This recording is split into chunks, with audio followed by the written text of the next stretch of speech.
gifted kids syndrome, a mental pattern that affects many students across the globe. From a young age, we are told we think differently or need to be placed in special advanced classes. However, once we leave elementary school or even middle school, most of us haven't learned the necessary skills others did, such as how to study effectively. And that's where I come in. In today's video, I will be giving you all study methods and tips that I use in order to ensure my success as an upper level student. So the first thing we're going to tackle is note taking. The key to your studying success all starts with the type of notes that you take. This is also a very good skill to learn, especially if you want to continue your schooling career outside of high school. It's also a great organizational skill to have and be able to use in your everyday life. So the first thing that I have to tell you guys is to take paper notes. I could not recommend this enough because whenever I see people like typing notes on their computer or even writing it down on your iPad, it just doesn't have the same effect as actually putting pen to paper. It's something about your brain just retaining the information better because it's more of a kinesthetic way of learning. The next thing I have is to consolidate your notes. Your notes should be thorough but not too thorough. Write only the important stuff, and some stuff that you think might be important really might not be. It may seem like a good idea, but trust me, when you go back to study those notes, you're going to be looking like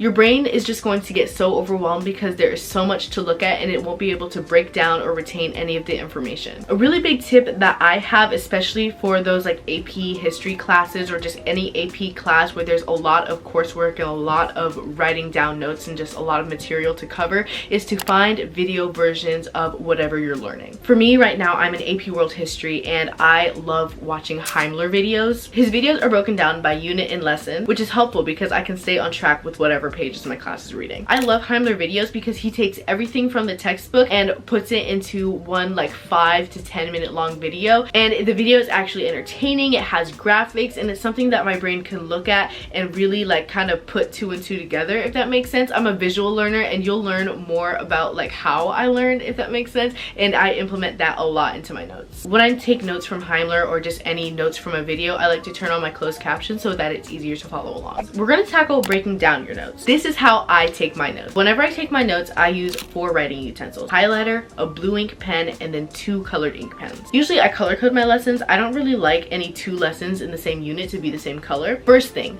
title. You need to title your notes. What are you learning about? What are these notes about? The next thing that I like to do, especially for my AP World History class, is to write the unit and the lesson that it's from, because each unit is separated into a specific time period. I use headings and subheadings. This is very, very important for another key point that I'll talk about a little bit later in this video, but I use headings for like bigger events that fall under that title, and then I use subheadings for like those big events that happen within the bigger events that happen under the title. Highlight definitions. 9 times out of 10, if you're given a definition in a textbook or in a PowerPoint, you need to know what that word means. Next thing, I write all of my key points that I need to know in black ink pen, and then any additional points that happen under that key point or like a series of events, I write in those additional colors. Like I said, I'm a visual learner, so using colors to differentiate or to just aid me in my studying process has helped tremendously. Now we're going to be moving on to how I study my notes. First, I start with a read through of the notes. You're gonna hear me talk a lot about chunking in this video,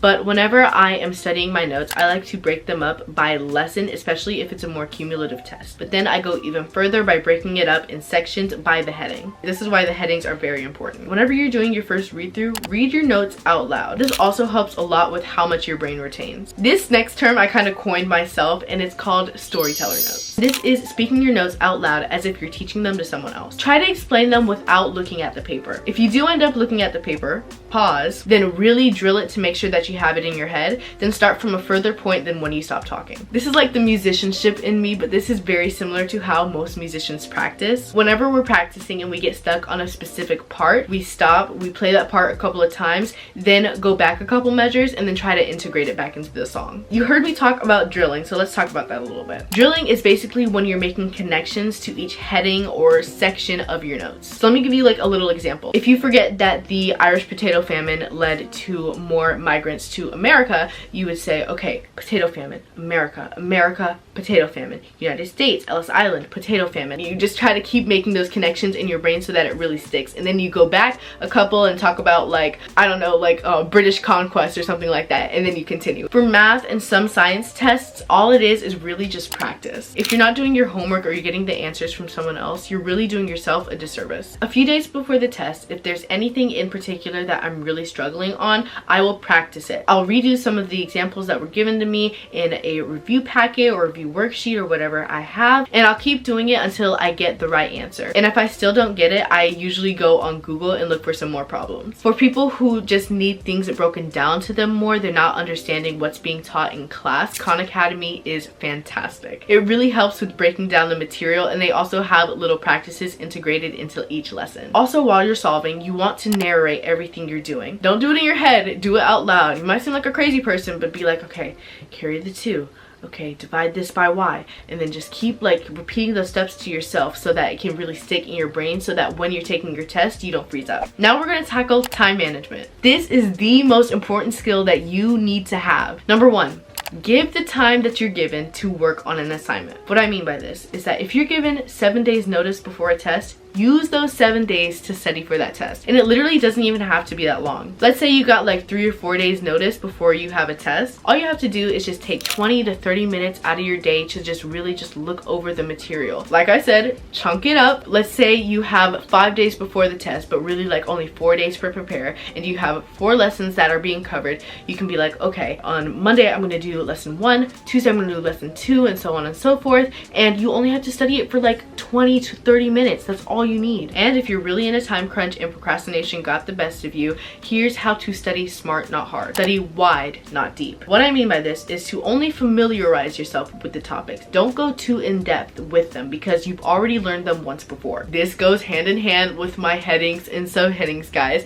You study by the headings and the subheadings. Just only look at the important stuff. Look at the stuff that you highlighted, the stuff that you accented in a different color. Then once it comes to the time of the actual test, your brain will start making those connections while you're taking the test because it'll already be familiar with the material. Learn how to take breaks. This is especially for my type A people out there who just need to be like all the time, but like studying for 6 hours straight is counterproductive because as soon as you take a break, you are not going to remember any of the information that you just studied. If you have more than one subject to study for, chunk it up, or you can break it up into 30-minute to 1 hour increments and then only take 10 to like 20-minute breaks, but hold yourself accountable for the amount of time that you take on your breaks. So whether that be setting a timer on your phone or getting someone to be like, okay Cam, it's time to study, and you know that you need to get back. The next thing is removing distractions. This one is also a very big one. This one I see literally every day, and it's something that my own brother struggles with. Work in a different room than your phone. You can literally put it anywhere, just don't have it within arm's reach of you working. A really great app to help you with this is called Flora. It's a really cool app. So basically you set a timer for how long you want to study, and while you're studying you'll be growing a little plant, and if you exit out of that app you kill the plant. The next thing, switch your environment. Any of the clips that you see me studying or doing my homework in, I'm not in my room. My room is like my sanctuary and is like the place where I do not want to do work or like schoolwork that's like not fun or exciting to me. If absolutely need be, of course I'll do it in my room, but usually I like to do my homework downstairs at my kitchen table or in my mom's office at her desk. Also, the other day I went to a cafe to go get some work done, and it was probably one of the most productive days I've had. When you're studying or doing homework and listening to music, don't listen to anything with lyrics or a beat. When I'm studying, I listen to classical music and jazz. Classical music is very great for stimulating your brain, and I also really like jazz because it doesn't really have like a specific beat to it. It's just like vibey, like nice music. In my notes I put, I also listen to those frequency sounds, LOL.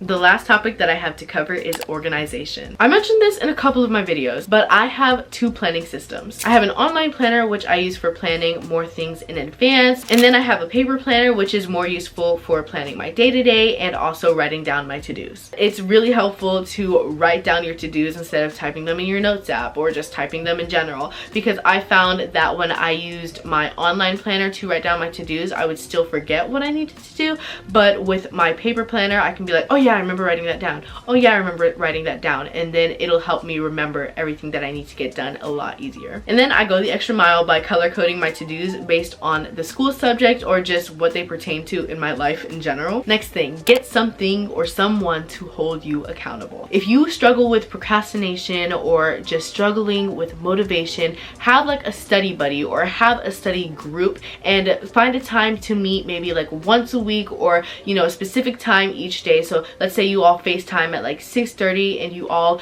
just study and you guys all work on math, or you guys all work on history, or whatever the case may be. You are way more likely to do something if you know that other people are depending on you. Incentives. This is how I motivate myself to do something. So you create a reward or a punishment that's either really desirable or really undesirable to help motivate you to get that task started and completed. So what I mean by this is that whenever I'm doing my homework, I cannot touch my iPad, cannot watch TV, cannot even touch my phone, go on Instagram or anything like that until I finish all of my homework. And as you can imagine, the first thing I do when I get home is do my homework. This also works the other way. So let's say, okay, if I don't complete my math homework, then I'll have to run a mile without stopping. To a lot of people, that seems really undesirable. So you'll want to get that math homework done. So that is it for this week's video. Thank you guys so much for watching. I researched and put kind of a lot into this video. I've been filming it all week. I took notes. Like I was ready, guys. So hopefully you all found these tips helpful in some way, shape, or form. To all of my gifted kids out there and anyone who really struggles in school, trust me, it gets easier. Try and follow some of the tips that I've given you guys and let me know how it worked out for you. Now go out there and rock this world. And in case no one's told you today, you are special, you are worthy, and you are enough.